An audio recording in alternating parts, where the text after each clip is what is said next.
带观众朋友来看过这新闻，讲到这以色列和哈马斯冲突已经超过1个月了。联合国安理会伫英国、美国、罗西亚3国弃权了后，15头一届通过加沙地区延长人道暂停决议。不过，以色列军队去到加沙的西法病院了后，公布影像来证明，讲这病院内面有藏哈马斯武器装备。不过，这世界卫生组织的秘书长谭德赛说是谴责以色列军队行为，强调病院不应该变作是战场。另外一方面，卡达也用哈马斯50位人质做谈判，要换停战3天。联合国安理会15是针对马耳他提出的加沙走廊冲突延长人道暂停这个决议做表决，若尾伫美、英、罗这3国的弃权之下，以12-0通过。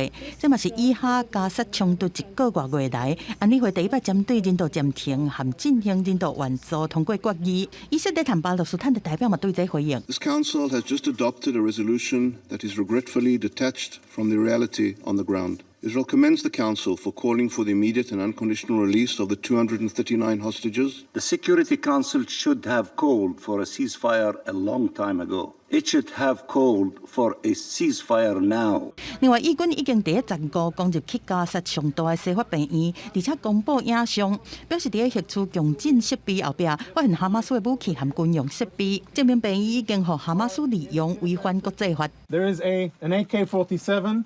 There are cartridges, ammo, there are grenades in here, of course uniform, and all of this was hidden very conveniently, secretly behind the MRI machine. 世界卫生组织的秘书长谭德赛15是谴责以色列讲因伫西法病院的军事行动完全无法度接受，讲病院毋是战场。但是以色列的总理纳坦雅胡15视察加沙边境，强调讲包括西法病院伫加沙走廊无以军无法度去的所在。